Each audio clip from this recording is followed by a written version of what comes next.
Have you noticed somebody in your team or at work that's always showing up, quietly just doing their own thing, but completely disengaging, keeping themselves busy, but slowly but surely retracting?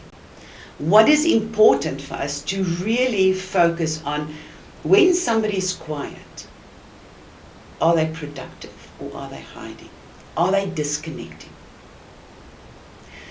So it's often we tend to focus on the ones that's very verbal, that's very outspoken, that's always complaining, or it's like they're really in your face. The quiet cracker is sitting in the background, and we think because they're not making a noise, we don't have to worry about them. That's not true.